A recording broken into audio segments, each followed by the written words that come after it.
नमस्कार दोस्तों, मैं श्रवण आप सभी का स्वागत करता हूं अपने YouTube चैनल परीक्षा रात्रि पर। आज हम चक्रवाती वर्षा पर बात करेंगे। जैसा कि हम अगले वीडियो में संवहनी वर्षा और पर्वतीय वर्षा को देख चुके थे, आज हम चक्रवाती वर्षा को देखेंगे और समझने का प्रयास करेंगे। तो आप सभी कॉपी कलम निकालिए, समझते रहिए और नोट करते रहिए। ये चक्रवाती वर्षा क्या है? चक्रवात होता क्या है? पहले ये समझते हैं।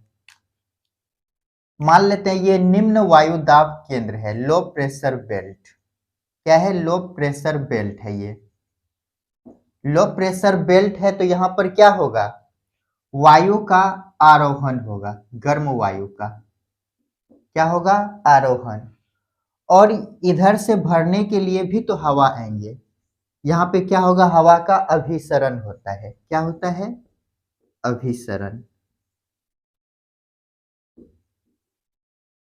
तो निम्न वायु दाब के केंद्र से वायु का आरोहण होना क्या कहलाता है? चक्रवात। पहले ये लिखते हैं, ये क्या है? चक्रवात। निम्न वायु दाब के केंद्र से, लो प्रेशर बेल्ट के केंद्र से क्या होना चाहिए?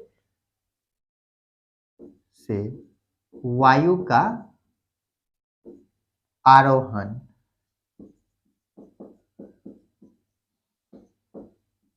क्या कहलाता है? चक्रवात कहलाता है।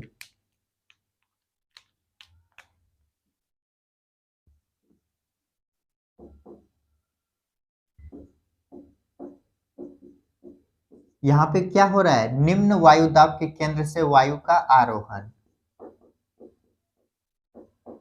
आरोहण जो हो रहा है ये गर्म और आर्द्र वायु है। कैसा वायु है? गर्म प्लस आर्द्र वायु है, जिसके कारण क्या होता है? बारिश भी होते हैं।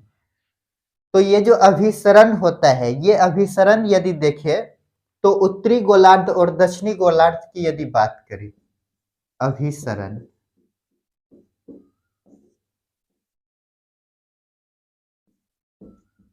उत्तरी गोलार्ध, दक्षिणी गोलार्ध।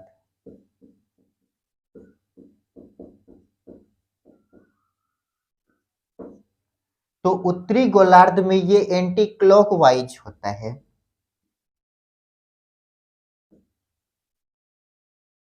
Anti clockwise.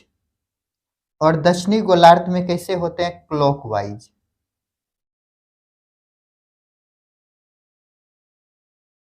यहां पर एक फिगर से समझते हैं। ये क्या है? विषुवत रेखा है, 0 डिग्री है। तो इसके उत्तर में यदि देखें तो कैसा होगा? तो एंटी क्लॉकवाइज। एंटी क्लॉकवाइज का मतलब हो गया यहां पर ऐसे इसकी दिशा होगी।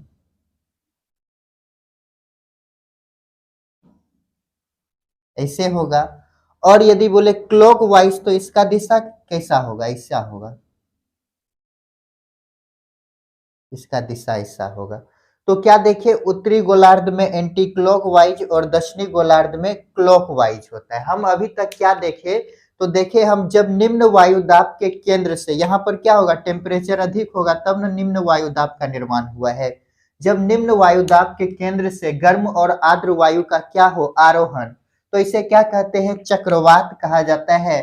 और इसे यहाँ पर जब निम्न वायु दाब का केंद्र होता है तो यहाँ से हाई हाई प्रेशर बेल्ट से इसे भरने के लिए हवाएं आते हैं, जिसे अभिसरण कहते हैं। तो ये अभिसरण के कारण उत्तरी गोलार्ध में जो चक्रवाती हवा चलते हैं वो कैसा होता है? तो एंटी क्लॉकवाइज। और दक्षिणी गोलार्ध में क्या होता है? क्लॉकवाइज होते हैं।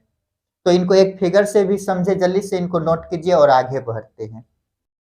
तो चलिए इनको मिटाते हैं और चक्रवात के प्रकार को देखते हैं।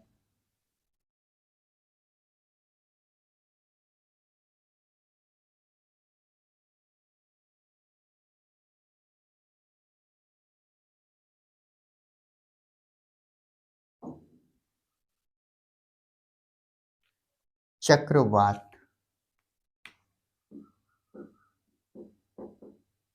ये जो चक्रवात है ये शीतोष्ण कटिबंधीय चक्रवात और उष्ण कटिबंधीय चक्रवात दो प्रकार के होते हैं।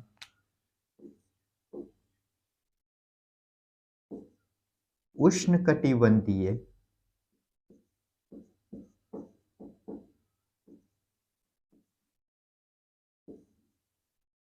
चक्रवात और शीतोष्ण कटिबंधीय चक्रवात।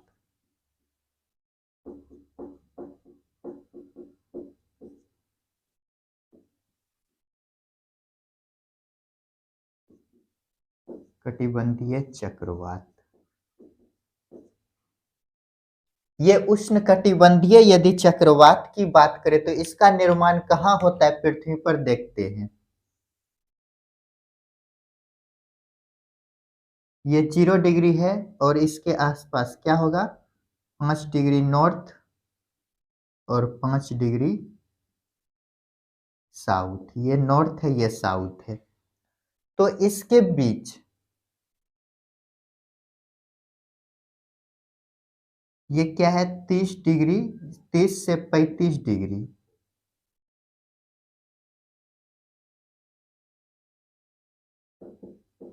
नॉर्थ है और ये 30 से 35 डिग्री साउथ है। तो 5 डिग्री नॉर्थ, 5 डिग्री से 30-35 डिग्री नॉर्थ साउथ के बीच जो चक्रवात बनता है उसे क्या कहते हैं, उष्ण कटिबंधीय चक्रवात। इस एरिया में जो बनेगा चक्रवात, ये 0 से 5 डिग्री के बीच क्यों नहीं बनता है, तो यहाँ पर कोरियोलिस बल का मान शून्य होने के कारण यहाँ पर जो है कि चक्रवात का निर्माण नहीं होता है। तो यदि बोले यहाँ पर चक्रवात क्यों नहीं, चक्रवात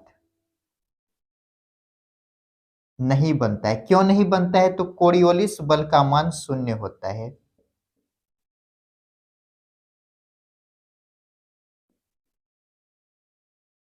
कोरियोलिस बल का मान क्या होता है, शून्य होता है। ये हम देख चुके हैं। तो हम देखिए ये उष्ण कटिबंधीय चक्रवात कहाँ बनता है, तो 5 से 35 डिग्री नॉर्थ साउथ के बीच। इसका यदि संबंध बोले तो ये निम्न अक्षांशीय क्षेत्र में है, तो इसका संबंध है निम्न अक्षांशीय क्षेत्र से। संबंध निम्न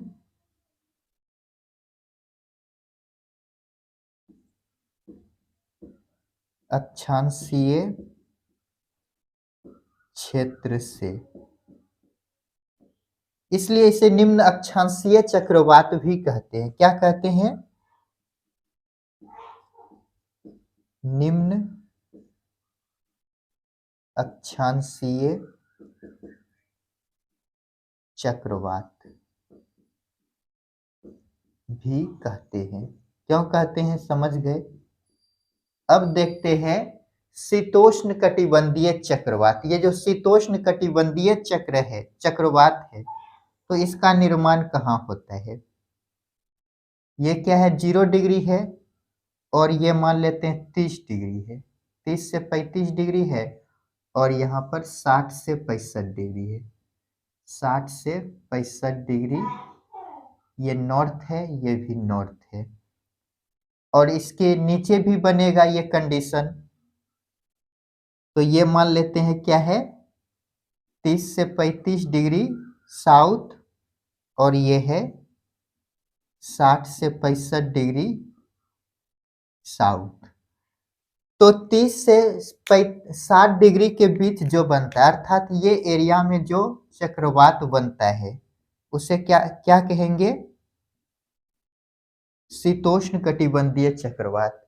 ये चक्रवात कहाँ पर बनता है, तो यहाँ पर लिख लीजिएगा, 5 से 30 या 35 डिग्री नॉर्थ साउथ के बीच। तो इसका जो निर्माण होता है, इसका संबंध किससे है, पहले यदि संबंध देखें,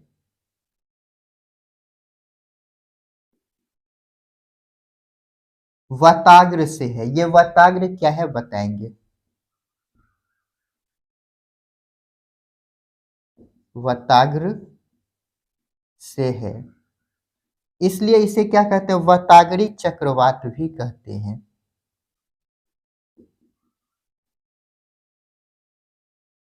से है, वतागरी चक्रवात भी कहते हैं।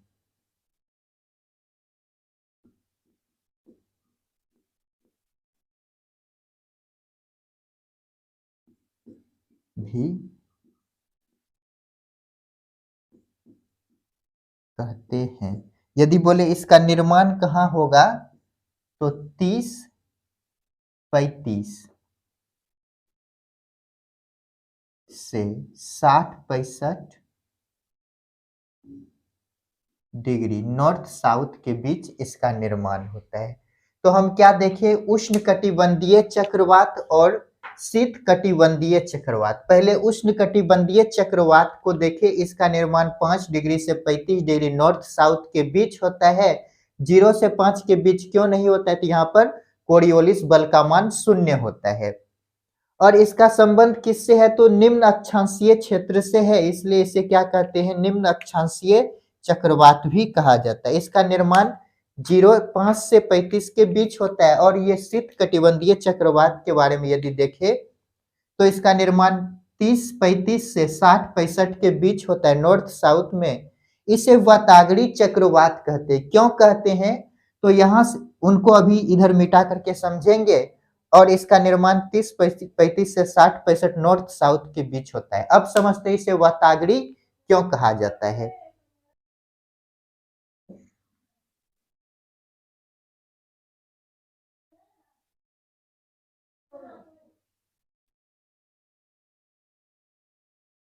तो यहाँ पर यदि देखते हैं, चलिए इनको मिटा करके ही समझते हैं।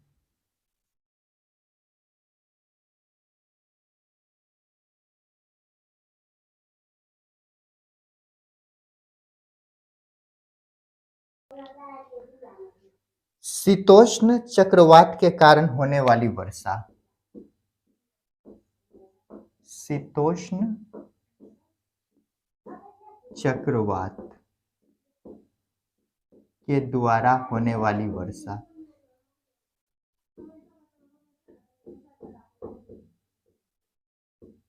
वर्षा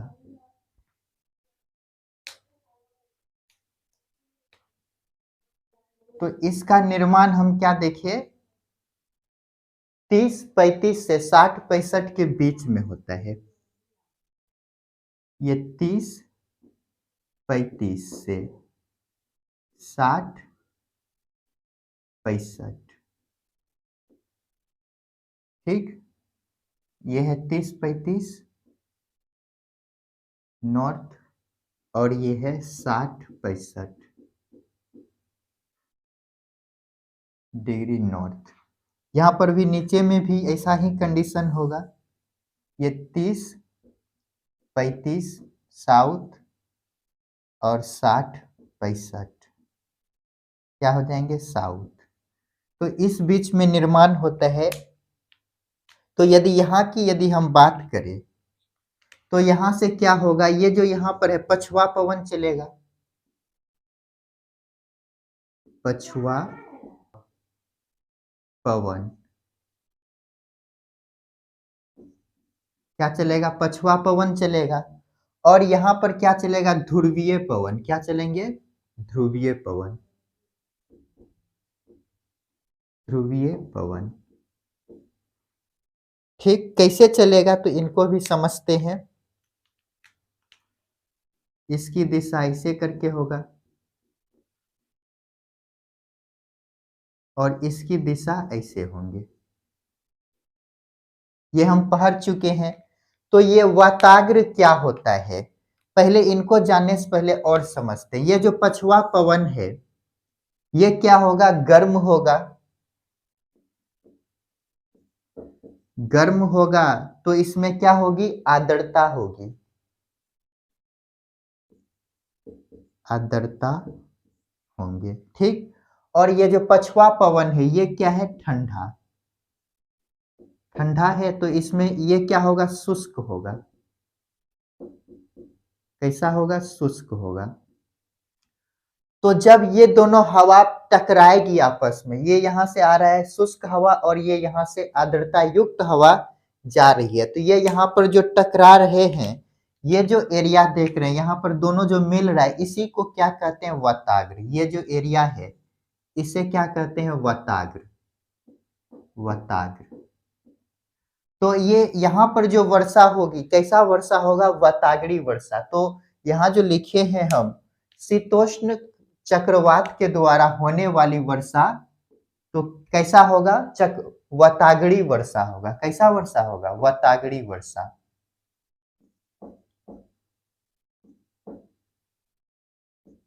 वतागड़ी वर्षा होगा। ठीक।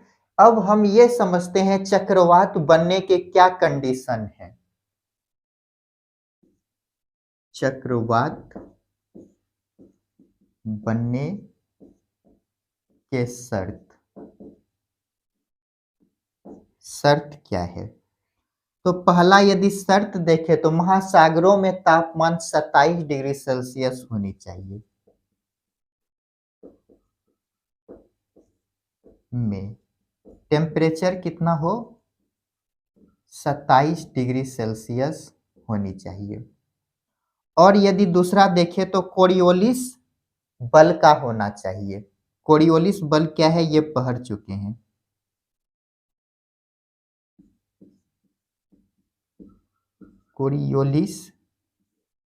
कोरियोलिस बल का होना चाहिए। हम देखें 0 से 5 डिग्री के बीच कोरियोलिस बल नहीं होता है, तो वहां पर चक्रवात का निर्माण नहीं होता है। और यदि देखें ITCZ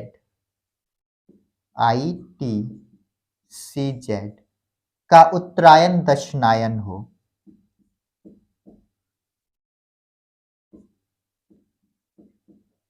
उत्तरायण प्लस दक्षिणायन हो,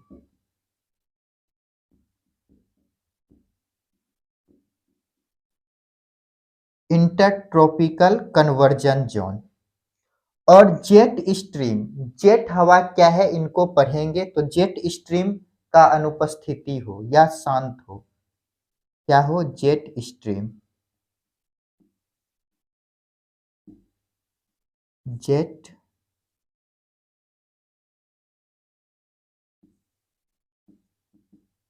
स्ट्रीम की अनुपस्थिति हो।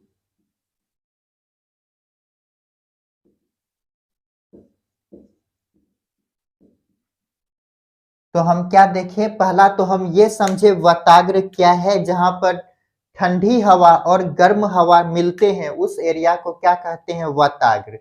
ऐसे क्षेत्रों में क्या होते हैं? तो वतागड़ी वर्षा होती है। क्या होता है? वतागड़ी वर्षा होते हैं। और चक्रवात बनने के यदि कारण देखें, शर्त देखें, तो क्या क्या होनी चाहिए? तो महासागरों में टेम्परेचर कितना होना चाहिए? 27 डिग्री सेल्सियस। और कोरियोलिस बल क्या हो? कोरियोलिस बल उपस्थित होना चाहिए। हम देखे थे 0 से 5 डिग्री के बीच कोरियोलिस बल काम नहीं करता है, तो वहां पर चक्रवात का निर्माण नहीं होता। और ITCZ इंटरट्रॉपिकल कन्वर्जन जोन का उत्तरायण और दक्षिणायन होना चाहिए, तभी निर्माण होगा। और जेट स्ट्रीम की अनुपस्थिति होनी चाहिए। जल्दी से इनको नोट कीजिए। तो दोस्तों आज के लिए इतना ही। मिलते हैं नेक्स्ट क्लास में, जिसमें हम वताग्र का निर्माण कैसे होता है और इसका विनाश कैसे होता है, इनको समझने का प्रयास करेंगे। तो आप सभी पढ़ते रहिए, मुस्कुराते रहिए और अपने माता पिता का सम्मान कीजिए। साथ ही मेरे वीडियो को लाइक, शेयर और मेरे चैनल को सब्सक्राइब कीजिए।